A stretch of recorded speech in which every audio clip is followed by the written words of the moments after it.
I think we do have audio, and we are ready for man, that light is bright. We are ready for some streaming, talking about Sinners and Paul Thomas Anderson primarily today. Both did well at the Academy Awards. I was very, very happy for that. I had some concern that Sinners would get overlooked. And I don't think Sinners is a 5-star film. I think it has a couple of issues that could have been better, but it's darn close. It's a very strong film with a soundtrack that's among my favorites. I put out a video a while back, and I talked about my personal top 10 musicals that are my personal favorites.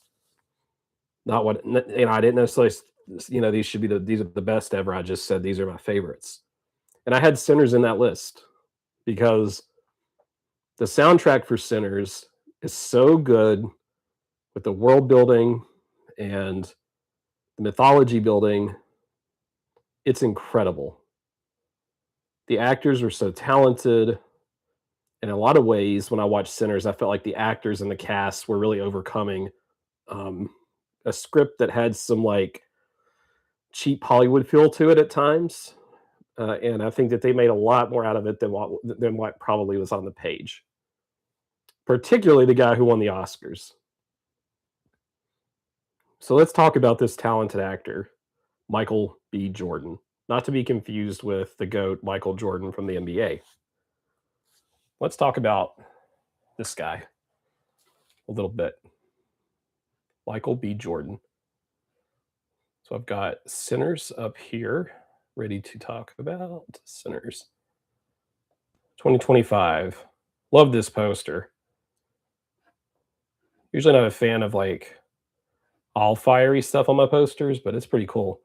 Trying to leave their troubled lives behind, twin brothers return to their hometown to start again, only to discover that an even greater evil is waiting to welcome them back.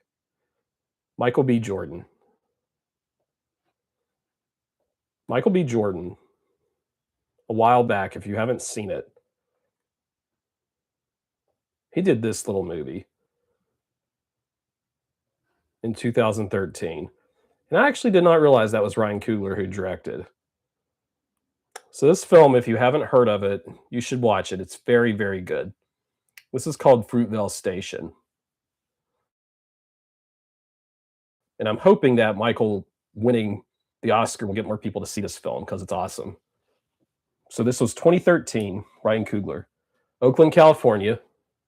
Young African-American Oscar Grant crosses paths with family members, friends, enemies, and strangers before facing his fate on the platform at Fruitvale Station in the early hours of New Year's Day. Very good tension builder, great dialogue, and a great performance from Michael B. Jordan. Somebody out there, and I know this is going to happen, I know it's probably already happening, is going to be like, well, Michael Jordan only does like Creed, he's Apollo Creed's son. He can only do action, so he's not a real actor. That's nonsense. And this is one of the films that proves that.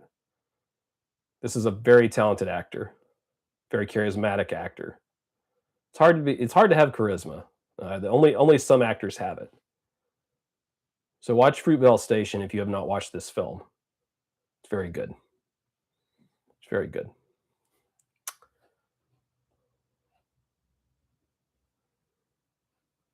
Actually, going back here thinking about this. I've not seen Just Mercy.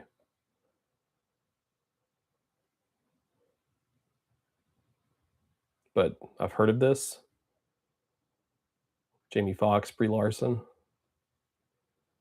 It's kind of cool to me that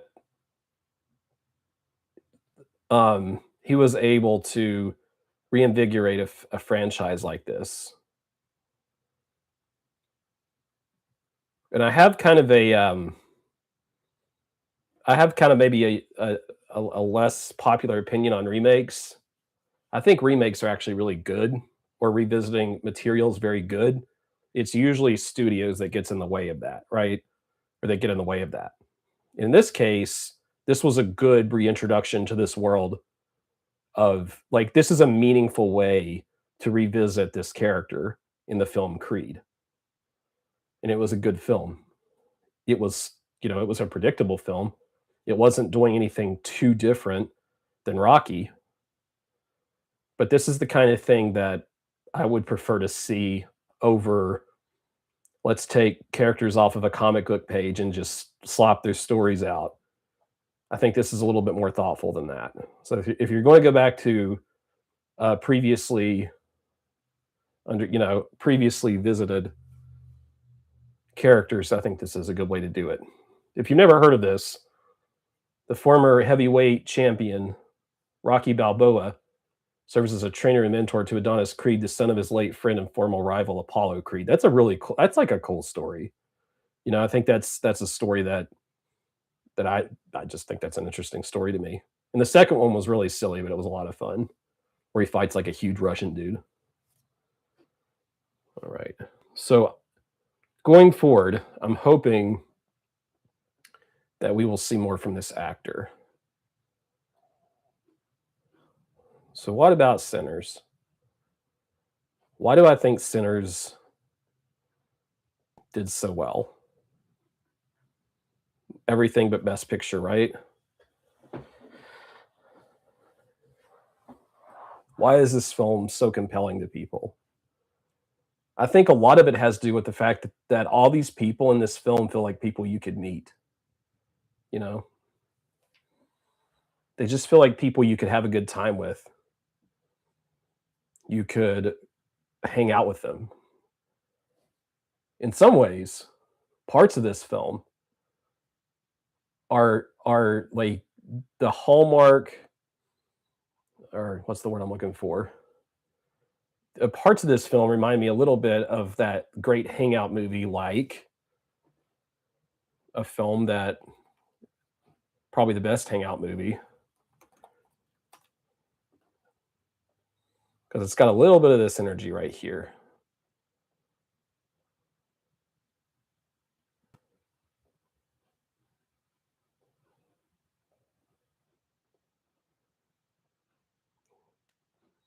There's a little bit of Rio Bravo in Sinners because there's a part of Sinners, if you haven't seen it, there's a part of Sinners that isn't too different from let's hang out in a place where we need to like chill and figure out how to deal with our enemies.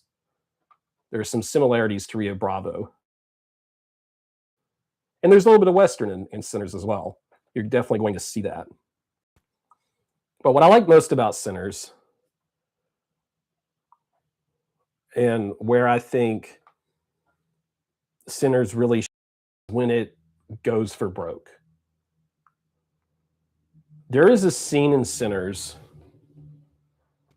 where let's go back here. There's a scene in Sinners where um all of there's all these different musical time periods are represented. For those who haven't seen it, all these different musical time periods are represented, and they're all integrated in just a delightfully creative and fun way. In that part of the film, I was actually kind of shocked how not safe that part of the film was. I was like, this is not like a timid director. I did not no part of this film to me was timid at all. And I appreciate that a lot out of my films. So I wanted to take a few minutes to at least acknowledge how happy I was about this. What I hope doesn't happen is I hope that Michael B. Jordan doesn't just take a lot of like generic blockbuster roles. I think it's totally reasonable to take some of them. I think actors should if they want to, but I hope he takes on some other projects as well. And Ryan Coogler, it'll be interesting to see where he goes from here because he has a number of strong films under his belt. So, and like, will we get more Jack O'Connell, Haley Steinfeld, and also keep an eye out for Miles Caton or Cotton. I don't know how to say his name, But if this guy starts showing up again, if this wasn't just a flash in the pan, that could be something special to keep an eye on. All right. Primarily what I wanted to talk about was Paul Thomas Anderson. And the reason for this, a lot of you that watch my channel or would maybe watch the replay, a lot of you are Paul Thomas Anderson fans, and for good reason. Paul Thomas Anderson might be our most talented director, still cranking out quality films. I mean, there's Martin Scorsese, right?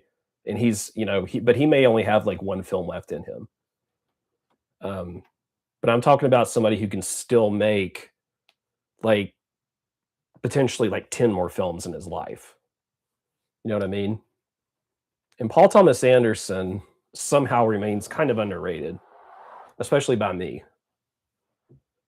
And if you go back and look at his films, it feels like there's always something you forget that he did. So I haven't seen all of his films. There's some notable films I haven't ever gotten to by him. So if you watch this in the replay, you'll have to let me know what your favorite Paul Thomas Anderson is. But let's go through a few of them that I really like. Because if you aren't aware, if you're unaware, Paul Thomas Anderson's One Battle After Another, this just won the Oscar for Best Picture. And I have not seen One Battle After Another. So I don't have an opinion on this because I haven't seen it. I certainly like the cast. I know Sean Penn won something for it, right?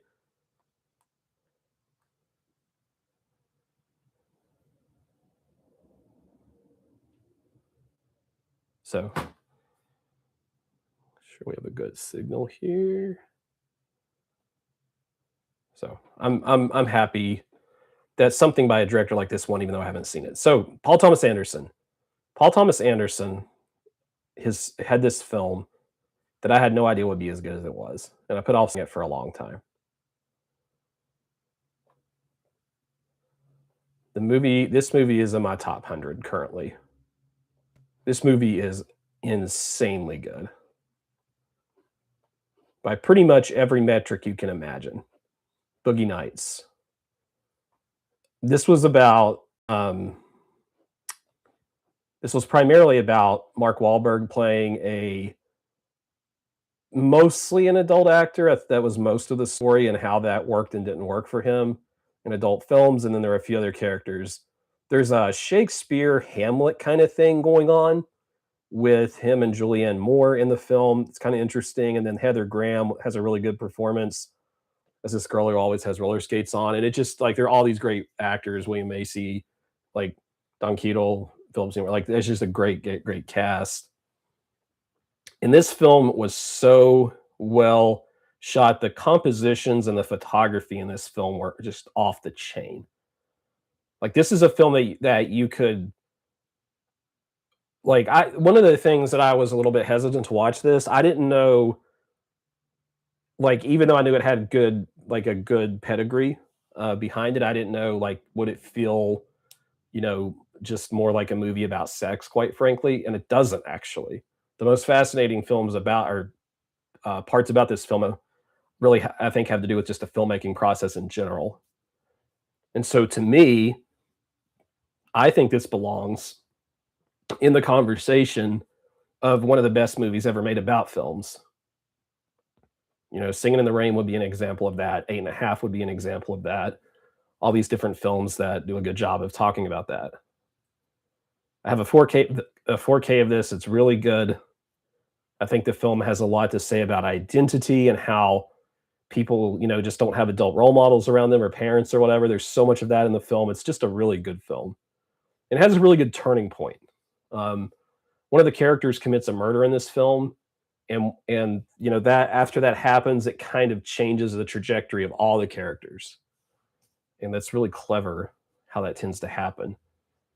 But I think he was in his 20s when he directed this, just like insanely talented. And some of that's because of the actors, right? Like the actors are really, really good. He had good actors, but just an unbelievable film from the late 90s. Boogie Nights. Now, a film that this film's kind of an interesting topic because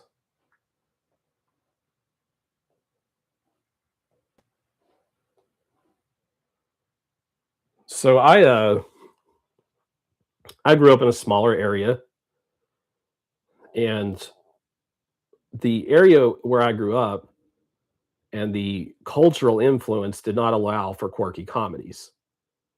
You know, a comedy had to be straightforward. And so whenever this came out, people hated it and didn't really get it. Um, and so I kind of listened to that in the back of my mind for a long time. Well, I just won't watch this. And then I blind bought a copy in the last year or so and really loved this movie. The socially awkward and volatile small business owner meets the love of his life after being threatened by a gang of scammers. And guess who's in this film? Philip Seymour Hoffman. Again, you know,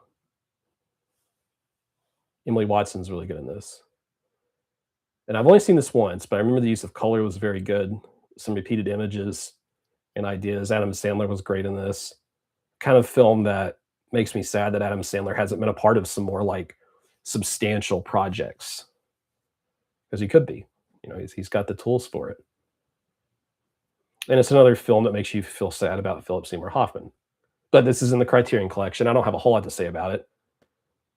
The film I could talk about pretty endlessly though, that pretty much every film bro, myself included, is in love with. Every dude in his 20s ends up watching this. That's in the films. It's just like it's like a rite of passage, you know. There Will Be Blood. It kind of it's this film is so good and so influential. Like I remember I was playing Red Dead Redemption 2, the video game, and I was like riding around on my horse, and there's like at least there was like a scene with a well and stuff that like reminded me that like it just felt like it was pointing to this movie exactly because it is an influential sort of neo-western or um, you know, spin on that genre. But if you haven't ever watched There Will Be Blood, this is probably one of the best movies of the 2000s, like the whole since 2007 since it came out. Paul Thomas Anderson. And I think this will probably be his trademark film. Like, I don't think he'll ever make a better film than this, but maybe. Ruthless silver miner turned oil prospector Daniel Plainview, played by Daniel Day-Lewis, moves to oil-rich California, and he uses his son to project this sort of family man image. And he cons landowners into selling him properties for nothing. There's this preacher, though, who interferes. And so you have this Paul Dano who plays Paul Sunday, Eli Sunday, and a lot of the rest of the cast you might recognize from other things, but mostly it's their show, these two. In this film, you know, you could see comparisons to something like The Night of a Hunter because the preacher should really be a protector in this film of the community, and he's just doing the same thing as Daniel Plainview. It's part of the strength of the film. They're both constantly vying for position and trying to get what they want out of the masses. It's a gorgeous film to look at. Absolutely beautiful film to look at. And I haven't seen it in so long that I feel like I should just rewatch it and maybe even do a video on it. Now that I'm thinking about it, because I've never really done a There Will Be Blood video. So if you watch the replay, you'll have to let me know if that's something you like. I feel like this movie's just been beaten to death by people because it's so popular. And obviously, it's aging incredibly well because here, almost 20 years later, There Will Be Blood feels like the most relevant film ever. I mean, you read this description of the plot or you think about the movie, and like, I just don't, I can't think of a film that's more relevant than this, you know? And it just always feels that way. And I think people take the wrong lessons from it sometimes, and they are Daniel Plainview. But There Will Be Blood, absolutely one of his best films. Put it on your watch list. Watch it yesterday. Now, a film I like, but I don't like it quite as much as the Film Bros, the film community. The Master. Joaquin Phoenix, Philip Seymour Hoffman, Amy Adams, Rami Malek, Laura Dern. I mean, it's a huge cast, right? Freddie, a drinker, a veteran, suffers from PTSD. He finds this kind of family from this like cult kind of community. I don't know if you really call it that or not. It's kind of up for debate.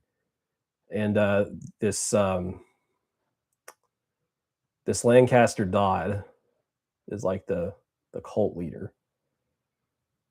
And there's his wife, Amy Adams. It's a cool movie. I liked it. I thought it was a little bit gingerly paced for me, but and I know most people would give this a 4 or 5, but I still liked it. It's probably I probably rated this wrong. This should be at least a 3.5. Fix that there, 3.5 or 4. But I mean, I just wasn't in love with it on a personal level, but it's definitely a film you should see. One other topic, because I am streaming on St. Patrick's Day,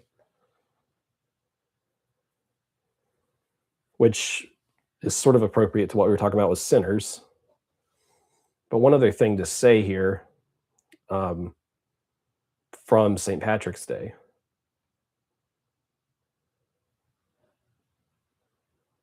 An Irish film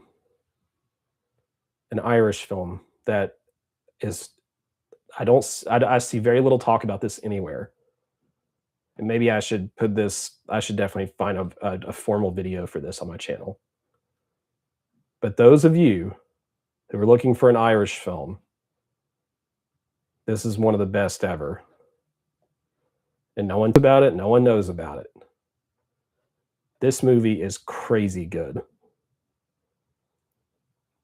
This is called The Quiet Girl. Foster, I believe, is the name of the novel it's based on.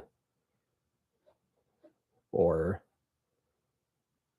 based, I don't remember. Okay, The Quiet Girl. This is the best film of that year. This film's just great, period. Okay. A quiet, neglected girl is sent away from her dysfunctional family to live with relatives for the summer. And she does well under their care. But in this house where there are meant to be no secrets, she discovers one. Now, I have worked and continue to work around a lot of situations where the parents either don't or can't provide proper care, right? And this film just nails every aspect of that. There's going to be a time where this film is really rediscovered, and I don't know how this one fell between the cracks. I don't know if it was because of COVID, but so many people don't know about this one. This should have been very easily known as like the best picture. Like, I don't even know what the best picture was from 2022 international picture. Best foreign film nominees 2022. I bet this isn't even on the list. Yeah, it's not even on the list, I don't think.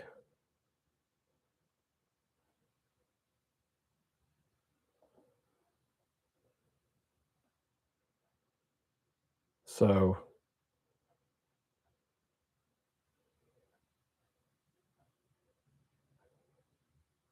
directing, looking to see. Yeah, I don't even think it was on the list that year. But this little film, The Quiet Girl, is definitely something you should be seeing. So I might talk a little bit more about it on the on the channel at some point in the future. Anyway, just a quick wrap up, a few thoughts for tonight. If you have anything you want to add in the comments, let me know. Add those in the comments. We'll see you later.